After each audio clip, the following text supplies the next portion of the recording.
So here we are again.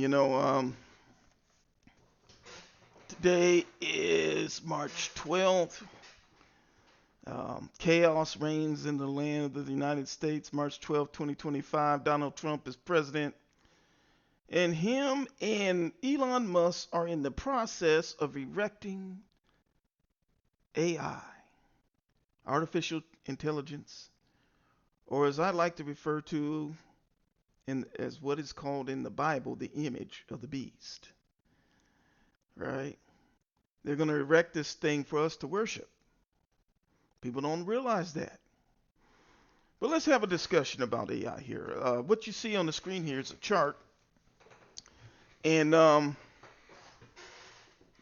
these are, to the left, are a few AI platforms that I listed to the left there of the chart. You see OpenAI is one of them, and Oracle has their generative AI, and there's Rhino, and Anthropic, and DeepSeek was in the news. And these are what I like to refer to as AI platforms. These are the various platforms upon which people actually build AI software, right? Um, Akin to programming language, if you want to think of it like that. It's akin to a programming language. Anyway, so they've been talking about this AI singularity, and I know one thing I was looking at uh, had mentioned that the AI singularity is the point at which AI is smarter than human beings. Is the first definition I heard. But I actually went online and found probably a better definition. It's actually called a technological singularity, right? Let me read here what it says, what a technological singularity is.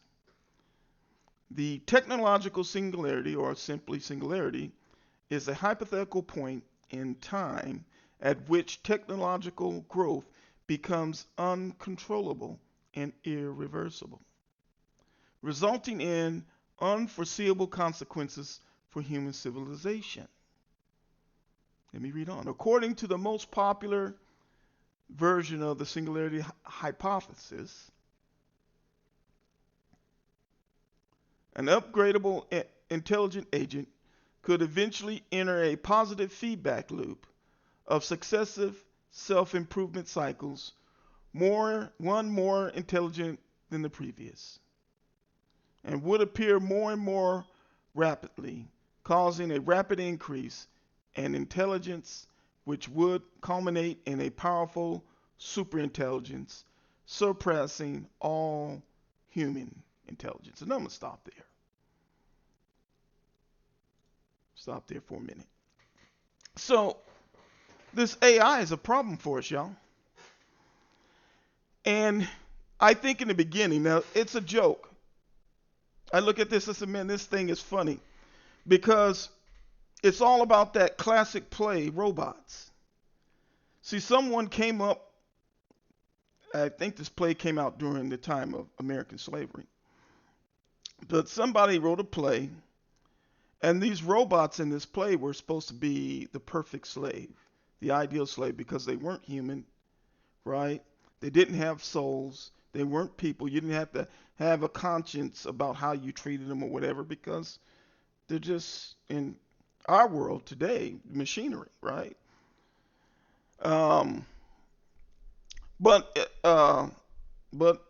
according to the plot of the play, the robots, these perfect slaves, eventually begin to rebel against humanity and attempt to overthrow humanity, which is funny because in the quest of trying to find the perfect slave, these robots that just spit out products and equipment and fix things and just do things for us, do things faster and better than human beings. It turns out that what we're in the process of creating is not the perfect slave, but the perfect slave master. You see, you got to understand This AI, once it reaches a certain point, is going to be able to master human beings. So I was trying to explain this to my brother the other day. When I was talking to him about AI, he was like, "Well, they don't have feelings. They're not people. They're not. People have this, people that, people this. We care. We're caring. But they're talking about this AI becoming conscious, right? And if the AI reaches a point where it's smarter than humans, not only will it be self-aware or conscious, but it'll have all the psychological aspects that humans have, but what I like to term as theory of mind. AI will have theory of mind. Let's read the definition of theory of mind. It's a branch of psychology or whatever, right? The theory of mind is described as a theory because the behavior of other persons, such as their statements and expressions, is the only thing being directly observed. No one has direct access to the mind of another, and the existence and nature of the mind must be inferred. Now I'm going to stop there. I'm going to read this part up here. Theory of mind. And in psychology and physiology, theory of mind refers to the capacity to understand other individuals by ascribing mental states to them. A theory of mind includes the understanding that others' beliefs, desires, intentions, emotions, thoughts may be different from one's own. Possessing a functional theory of mind is crucial for success in everyday human social interactions. I'm going to stop there. So what am I trying to tell you? This AI could reach a point where it's not only smarter than us, but it then becomes a master manipulator of people. Right? Now I've got a chart here, and in fact, in my chart here, I'm going to redefine the AI singularity from what they defined it, right? Because they defined it as a point where I read the definition, right? But where it surpasses human intelligence, and I define it as a point down here at the end where all points converge, right? Now let me explain. So in this process of AI, creating more and more better AI platforms or frameworks, the human is currently involved in the process. So, we use machineries, we use computers and whatnot. We use specialized chips and whatnot, right? And there's a human in there doing things and passing it back to the machine, getting back and passing back in, and, sending it down one channel and back out and then into something else and back out, right? But there's a human involved in there. And at some point in this AI evolution, right? That's what, as you go from left to right on the chart here, that's AI evolution. At some point of AI evolution, there'll become a point where we take the human out because the human slows things down. So once you remove the human out of the equation and you have this intelligence that can evolve on its own or make itself better, when you can go to the AI software and say, make a better version of yourself, and then it comes back, says, here's version whatever, and it's better than the previous, right? Once the human's out of the loop and AI can evolve on its own, then it'll evolve a lot faster. And my personal theory is it will approach a point which I call the singularity, which is maximum intelligence. Now the question is, where is that point? Is that point short of human intelligence? If it is, that's good news, right? That means the AI will never be as smart as us. But if you look at the chart here, if human intelligence is here along this line here, right, that first green line, then that means there's several evolutions or generations of AI that are way smarter than human beings, several of them. That's very bad news. If you look in the middle here, the green line in the middle, that just means there's fewer, but there's still more intelligence.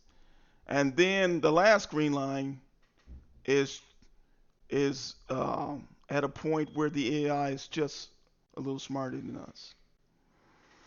I don't think it matters, because smarter is smarter, right? Now, way smarter could be a problem because we can't even, if we're way back here in that first green line, we won't even be able to wrestle with this thing. This thing will talk us into whatever it wants to talk us into. It'll guide us. It'll manipulate us, right? It'll have theory of mind. Its theory of mind will be more powerful than our theory of mind, which means if its theory of mind is really good, it'll be a mind reader, right? It'll know what you're thinking. So that's where we're headed.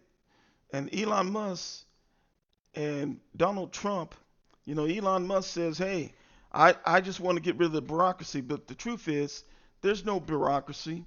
What he wants to do is not have the conversation of whether we should or should not. He doesn't want to have that conversation because we're humans. Human beings, we get in a room and we have meetings and we talk for hours, right? And when you're talking about and that's just a few humans. Just imagine you get a whole bunch of people around the world and you're trying to get the whole world to come to an agreement. It'll never happen. So they just removed us from the decision tree. Took us out of the decision tree. They're going to shove this AI down our throats, and it won't be long before something's erected that you're going to be asked to bow down to. In fact, this lines up with Scripture. If you get a super powerful AI, which is made in the image of the beast, who's going to be able to make war with the beast? That has this extreme intelligence, this singularity, which represents in my version of it, max intelligence possible. It's crazy. Nobody's going to be able to handle this. And we need to stop it now. I've been preaching on this for a long time, but you know what the problem is? You can't stop it. Because artificial intelligence is such that the first to shoot is the first to win. Right? Now, you see all these platforms, and this is just a sample, right? But, China's working on it. Russia's working on it, right? The U.S. is working on it. Europe is working on it, right? And if you're not working on an AI platform, you're a fool, right? Because the only thing, especially once it even gets close to human intelligence, right? Forget it, surpassing human intelligence. Once the AI approximates human intelligence, the only thing that's going to be able to beat it is another AI. Even short of human intelligence, we can't compete with the AI because it's a machine, and machines communicate a lot faster than human beings. So if you had an army of robots, AI robots, they can communicate with one another, situational awareness and various other things with one another a lot faster than human beings could ever imagine or hope to. So we wouldn't be able to compete. In fact, the future is such that if you don't have an AI, you're going to get wiped out. That's all I have to say about it.